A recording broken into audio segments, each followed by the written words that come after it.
ختم الف لام میم والناس پورې د مای تای ژوند کې د قرآن پاک ډیمانډ سره د مطالبات څو دا کتاب پر عربی ژبه کې د جناب محمد رسول الله صلی الله علیه وسلم باندې الله نازل کړی او موږ اهل سنت والجماعت د عقیده ده چې دا ټول انبیاء کرام او سره د ټول ملائکې او د انس او جن دا ټول مخلوق دا چا پیدا کړی انبیاء هم چا پیدا کړي دا ملائک هم چا پیدا کړي دي جنات او شیاطین دا چا پیدا کړي او پیدا کوونکی معلوم دي چې هغه الله رب العزت آی پیدا کوونکی آی خالق او د یو قرآن پاک چې کوم دا مخلوق دی په دې مسلې باندې معرکۃ الاراء ابحاث شوي دي په دې باندې د خپل وخت لوی علما په دې مسلې باندې جیلونو ته ډېر په دې باندې یو جدوجہد شوی چې قرآن پاک مخلوق دی او غیر مخلوق دا مخلوق نه دا غیر مخلوق ځکه چې دا کلام الله او کلام د متکلم صفت نو ته د متکلم نه صفت څنګه جوړه دا د الله کلام دا کلام الله نو الله خالق دا او الله پاک چې کوم دا داسې ذات دی چې نه چا پیدا کړی دی او نه دې څوک پیدا او که په دې باندې ډېر ډیبیټ وشي زه اړوم په دې وخت کې موږ اسلامي سکالران څوک چې په مغرب کې ډېر پاتې شوي یورپ کې او د مغربي دنیا د مایند سیټ نه خبر خلک ده هغې ته دې خبرې ادراک شوې چې 2.5 اربه انسانان دي په دې کې 1 ارب پورې تقریبا ایتیست جوړ کړل ایتیزم ډېر زیات پروموټ کېږي په هر مذهب کې روان تحریت صرف د مسلمانانو مسله نه ده د کرسچینټي مسله هم او دا نور مذهبونه جیویش کرسچینټي یا دا نور بودھ مت او هندویزم کم مذهبونه دي هغې کې سختۍ هم شته او نرمۍ هم شته ته چې پورا مطلب دا چې په هندویزم کې پی درجې ته رسېږي چې زه په ټوله کې پارسا او په ټوله کې لوی یعنی هغه یعنی ډېر زیات یعنی د هغې عقایدو مطابقه د هندوانو عقایدو مطابقه یعنی پارسا انسان جوړ شو د هندویزم خبره کومه دومره سخت ریسټرکشنز دي پکې زندګي دومره سخته ده مادي ژوند نه بالکل لاس ونیسي موږ د هندوانو مشرانو سره ناست دا انټرفیت پروګرامز وي انټرنیشنل دنیا ته لاړ شو په دې ځای کې دا ټول مذهبونه په یو ټیبل کېنو په کامن ایشوز باندې کېنو د تمام انسانانو کامن ایشوز کامن مسلې دي پورا انسانانو سره موږ په دې کې مشترک علاقائی مسائل وي سیاسي مسائل وي اخلاقي مسائل وي طبي مسائل وي نور داسې مسایل چې په دې کې ټول انسان بحث کېږي دې کې مذهب نه بحث نه کېږي نو بیا دې پروګراماتو کې د یو بل سره شی نه کوو دا سکالرز راغلي وي موږ هم د اسلام سلب ډېر طالب علمان نو اوس د تېرې میاشتې زه کاټمانډو ته لاړم نیپال ته چې کوم ځای کې بودا هغه چهرې کټ کړې وې او ډېر لوی یو سټرګل یې کړی و نو هغې ټیمبل ته وکتل چې کوم ځای کې دا د پورا د ژوند تبدیلي پکې راغلی وه بودا کې دا د یو بادشاه زوی و او ډېر لوی عیش و عشرت ژوند یې پرېښود او بیا تعلیمات یې ډېر پرو اسلام تعلیمات یعنې پرووربز دي یا څومره دي ویناګانې دي د بودا نو ازای چې کوم د هسټري د تاریخ د هغه مې وکتل نو د هندوانو هغه مشر سره خبره کوله ما یې ته په کوم لیول روان یې کړې یاره مې د خپل ژوند سټایل راته وښایه مونږ وایو چې هندوان د غوښه نه خوري که نه وایي دی په مذهب کې چې ته اعلی درجې ته رسېږې ټولې غوښې خوري چې غوښه یې وا هم نه خوړله او دې سیز باندې مونږ پابندي ده او دې سیز باندې پابندي ده ډېرې پابندۍ یې وښایه ما یې جوړ او د ځان دومره پابندۍ وښایلې چې د اسلام ډېر ښه مذهب دی مونږ خو پکې ډېر خوندونه واخیست دا تاسو په مذهب کې خو زه خو په حقانیه غټې مدرسې کې استاد یم 3 کلاسونه مفتیانو ته پړاو کوم او مزې مې وکړې یعنې درجه خو دلته کې ما هم څه کمزوري نه ده یو غټ اوس باندې ناسمه او بیا زه وایي تا ولا ډېرې ګرانې دي. نو د نورو مذاهبو ته چې وګورې د سختۍ په نورو مذاهبو کې شته، امتحانات پکې شته، سټرګل پکې شته، جدوجهد پکې شته، د خپل نفس کټ کولو دپاره او د نفس باندې پښه کې نستلو دپاره او نفس کنټرول کولو دپاره ډېر ریاضیات کوي، هغه ډېر مجاهدین کوي. آخري نتیجه یې د مایته عقایدو مطابق او د مایته بلیف مطابق آخري نتیجه په دنیا کې به ښه وي. وما له فی الآخرة من نصیب، په آخرت کې اصلاح انسان نشته، ایمان یې نه راوړي الله خو ذات ته. و جناب محمد رسول الله ایمان دی وخت کې شرق و غرب ته د جناب محمد رسول الله ایمان متوجه ده.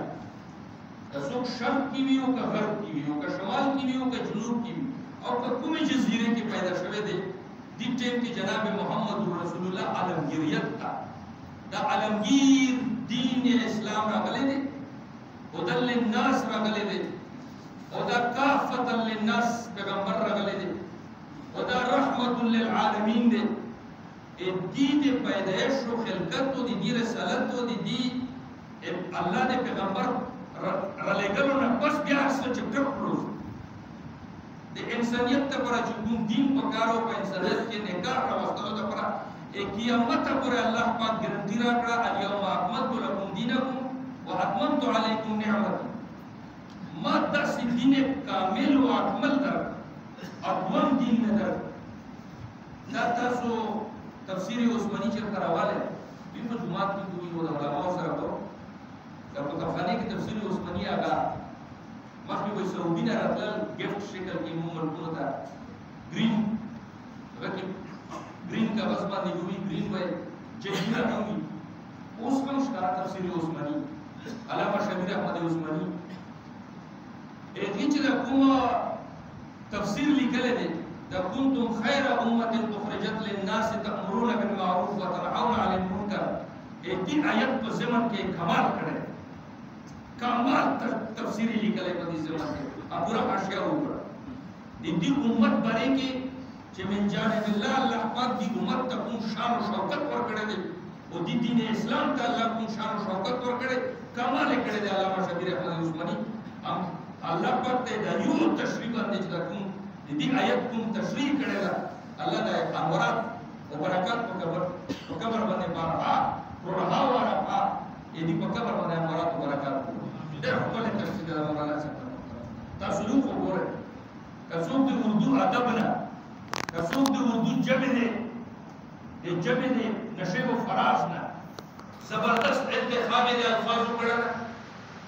او سپرلیټیو ډیګرۍ سره یې ټول هر سره وړي دي،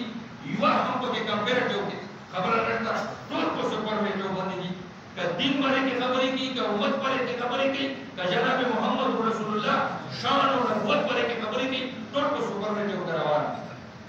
یعنی په اسم تفصیل باندې یې اکمل و ادوم دین یې درکړی، شریعت یې درکړی، د تا د جدوجهد او د تا د محنت د وجې د انسانی تمام شعبې سرسبز شده، د ایمان او د عمل تمام برانچز او د دې شاخونه دا به سرسبز شده دي. د دې امت ته محنت کوي، زبردست تفسیر یې کړی. په دا رایویډ کې حاجي عبدالوهاب صاحب اکثر دا یاد موجود بیانو موږ ته علما ته اکثر بیان کوم دا یاد همدا ټوله تشریح یې مې نه ټوله بیان او دا هر ډېر ښکلی تشریح کړی. نو داسې امت مسلمه راغی نو بیا هغه د ټولې دنیا نه د اسلام مطالبه ده او ډیمانډ ده، د خدای مطالبه ده، خالق کائنات دی او جناب محمد رسول الله باندې 1400 کاله نه پس ایمان راوړی او بیا به د آخرت کې د تا ایمان قابل کوي او دې نه علاوه چې څومره د انسانیت لپاره کارونه کوي الله به یې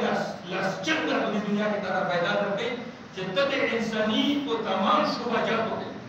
کم ځای کې انسان سره کوي، هیومن ته سروسز ورکوي او هیومن انسان کنټریبیوشن کوي او دې کنټریبیوشن نه الله په دنیا کې لاس چنده درکوي، هر مذهب ته وایي ورکوي. کله ایجوکیشن کې لګیا دی، کله پبلک هیلث ساینسز کې لګیا دی، کله کلایمیټ چینج کې لګیا دی، کله ګلوبل وارمنګ کې لګیا دی، کله پلانټیشن کوي، کله هیومن سره کوي، کله انوینشن کوي، کله سولر انرژي او د سولر شیشې لګولې دي یو کس ماته وویل وایي چې مفتي صاحب دا سولر ساینټسټ چې دا سولر انرژي موږ ته په یو ځای باندې کنسنټریشن یې کړی دی او دا ډیوایس یې جوړ کړی دی او موږ سولر انرژي باندې خپل کورونه چلوو ټیوبویلز کو چلیږي इरिगेशन पर आवाज दे मापोर पर आवाज दे इंडस्ट्रीज पर आवाज दे सोलर एनर्जी नो विच द सोलर एनर्जी चिचा इन्वेंशन करे दे आमदा करे दि साइंटिस्ट का हो विच जो जन्नत बड़ा बदला है जी अल्लाह जन्नत कर वे होते नहीं खबर जो मुसलमान दा करना मैं ते चेहरा ना से दे दुआ विच दुआ बड़ा करना पड़ा मैं दी दुआ का बड़ा रहता दुआ मल्टी तब रहता दुआ चिंता दा दुबई डायरेक्शन में आया कर दे मैं ते के ईमान ही नहीं रहा खुदा को ईमान पर शक्ल देवता कर दे ओ के ईमान ही रवड़ी भी तो खुदा में जन्नत कर मैं दुआ करता कवा मैं जब सोड़ा सोड़ के दुआ करता कवा क्या है बट क्या है देख ईमान बात करावा इमाम मदरसा करावा नो कच्चा सब इन्वेंशंस करी दी कच्चा दुनिया का ह्यूमन तस्वर करा वकड़ेला अल्लाह को इस जन्नत को दुनिया के वरगई और जो पर अल्लाह को ज़ात में ईमान न लगावड़े जनाब मोहम्मद रसूलुल्लाह ने ईमान न लगावड़े और खातिमुन नबी ने लगावड़े आप पूरे दुनिया आखिरत के वैसे ही साफ कर आखिरत के फकीर नो आखिरत की ओर से फक्र फकार वो इस्लाम मुसलमाना मुझे दे बड़ा यो खन्ने तमन्नाएं दी वो जज्बात थी कि अल्लाह को आखिरत की जोड़ मारा के आखिरत के लिए हर जा हया वसती इज्जत की वसते पर्दाए वसते आखिरत को रस बने जो बेपर्दे मार हर चीज इज्जतुना वसते गांव में नहीं कोई ईमान व अमाल तो इतने वजूद ईमान व अमाल तरफता पूरी दुनिया का या अय्युहल्लज़ीना आमनु कुरान कहता या अय्युहन्नास तरफ कुरान कहता वो दे कुरान खुलासा थोड़ा दादा कहता दे कुरान थोड़ा खुलासा रखले ولا طول قرآن کی جسدی دا طول سورہ فاتحہ کے بدائے طول سورہ فاتحہ کے بائنسی اور یہ جی طول سورہ فاتحہ کی جسدی دا کوئی یا کنا خود و یا کنستعین کی طول بائنسی دا اللہ عبادت کے و بندگی دا و مدد دا اللہ دا اب پتی کے طول اخلاصہ بائنسی بیا ہوئی جی طول قرآن کی جسدی دا بیا سورہ فاتحہ کی دی سورہ فاتحہ کی جسدی دا یا کنا خود و یا کنستعین کی وإياك نعبد وإياك نستعين کی جسدی دا ټول په بسم الله کې دي په بسم الله کې جسدی بیا وایي چې په دا باقي او په دا باقي جسدی بیا په دا غریب نه پټي یا د توحید طرف ته اشاره وحده لا شریک د قرآن بیا ټول موجوده ځکه په د سوره اخلاص چې موږ دا ټول هو دا چې درې په وایي کنه قرآن ثواب کوي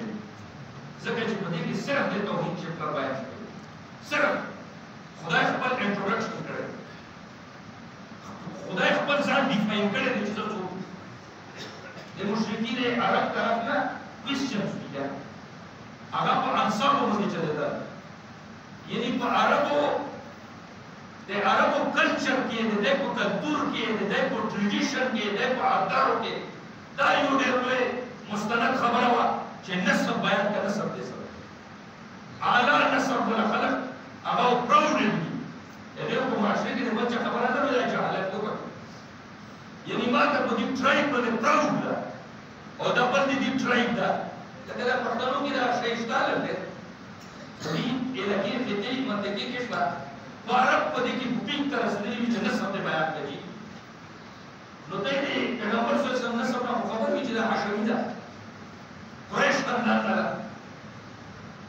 او دې خدای پاک باندې کې چې خدای نسب بیان کړي چې دا خدای ته دعوت ورکړي او دا ولې چې دې نسب سره نو خدای ورته سورہ اخلاص نازل کړه چې ما نسب مختلف کې ما نسب ده قل هو الله احد دا هو چې احد ده د واحد لفظ نه کې استعمال احد دا احد سره بل لفظ ده یکتا دا یکتا صمد دی بنیاز دی لم یلد ولم یولد دا دې چا پیدا دی خدای څوک دې پیدا دی دا تاسو چې کوم کوېسچن کوئ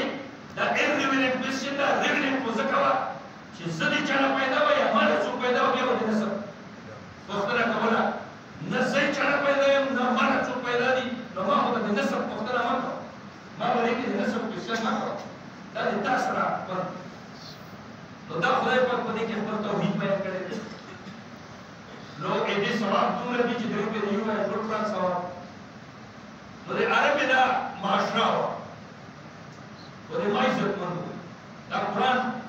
د جناب محمد رسول الله معجزې دي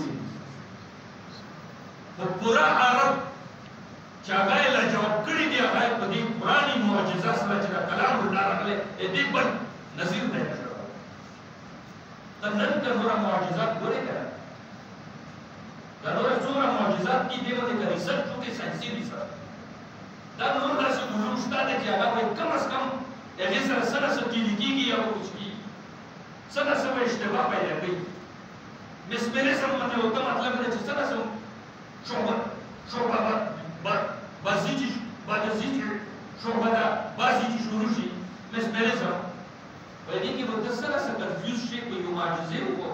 شعبه دا مسمریزم کې ورته کنفیوز شي څه څیزونه به داسې راشي خو کلام الله داسې معجزه ده چې د دې نظیر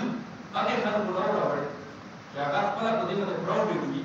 فخر یې وکړو چې موږ عرب وایي ډېر شعرای عرب ډېر زیات په دې باندې دوی چې موږ شاعران یو خو ډېر د لبید په شان دي ډېر لوی شاعران